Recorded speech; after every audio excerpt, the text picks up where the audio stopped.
क्या रीजंस हुए ऐसे कि आपको बैठना पड़ा?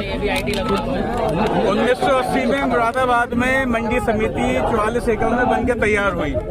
258 दुकानें दी गई, 258 लोगों का रजिस्ट्रेशन उसमें किया गया 1980। उसके बाद लगभग आज तक 550 से अधिक रजिस्ट्रेशन मंडी समिति में कर दिए गए आढ़तियों के। जो भी आढ़ती थे उनको जहाँ पे जगह मिली उन्होंने अपना कारोबार शुरू कर दिया, उनको नहीं रोका गया। 40 साल से 30 साल से आढ़ती यहाँ पे काम कर रहे हैं। एक हफ्ते पहले मंडी सिटी मजिस्ट्रेट के नेतृत्व में मंडी सचिव के साथ यहाँ पे बुलडोजर लेके लाया गया और आढ़तियों को बिना जानकारी के बुलडोजर उनके ऊपर चला दिया गया। जब मेरे संज्ञान में ये मामला आया, मैं मुरादाबाद में उस दिन नहीं था, मैंने उच्च अधिकारियों से बात करी, मैंने उनसे निवेदन किया कि पहले उनको कहीं फंसा दिया जाए। ये सब लीगल हैं, अगर कोई इलीगल है उसको आप हटा दो, हमें उसमें कोई ऑब्जेक्शन नहीं है, लेकिन ये सब लोग लीगल हैं, इन पे ये कार्रवाई बुलडोजर वाली कार्रवाई मत कीजिएगा। आज एक हफ्ते बाद पुनः मंडी समिति सचिव के नेतृत्व में 2 बुलडोजर आते हैं और भारतीय जनता पार्टी के जो पदाधिकारी हैं, जो कार्यकर्ता हैं, उनको चुन के उनके जो वैध उनकी दुकानें हैं उनको बुलडोजर चलाने का काम यहाँ पे किया गया है। भारतीय जनता पार्टी के ये कार्यकर्ता तन मन धन से पार्टी की सेवा कर रहे हैं, उसके बदले में ये अधिकारी उनको ये इनाम दे रहे हैं कि उनको चिन्हित करके उन पर बुलडोजर की कार्रवाई की जा रही है। माननीय मुख्यमंत्री जी का सीधा निर्देश अधिकारियों को है कि रेहड़ी पटरी वालों को, व्यापारी को, फल सब्जी वालों को पहले बसाने का काम करें, उसके बाद उछालने का काम करें। हम भी ये कह रहे हैं, हमने भी ये मांग रखी, पहले जो यहाँ पे 500 से अधिक आढ़ती हैं उनको आप प्रॉपर बैठने की व्यवस्था दे दीजिए, बना दीजिए, उसके बाद आप जो आपको लगता है इलीगल उसको हटा दीजिए। लेकिन उसके बावजूद भी अधिकारी सुनने को तैयार नहीं है, अपनी मनमानी कर रहे हैं।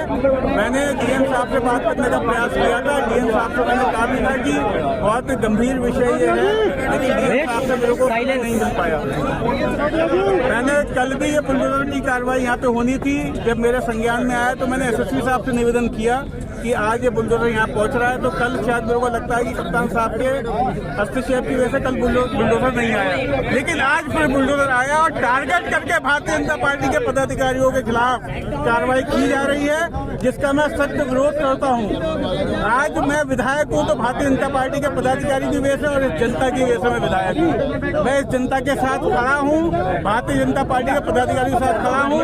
मेरे को धरने पे जितने समय भी बैठना पड़ेगा मैं बैठूंगा और इस तुगलकी फरमान के खिलाफ मैं हमेशा विरोध करूंगा। विधायक जी, एक बात बताइए, 27 का चुनाव आने वाला है, इस तरीके की यदि कार्यवाही चलेगी तो आपको नहीं लगता कि इम्पैक्ट पड़ेगा उस पर? कुछ अधिकारी, आपको ध्यान होगा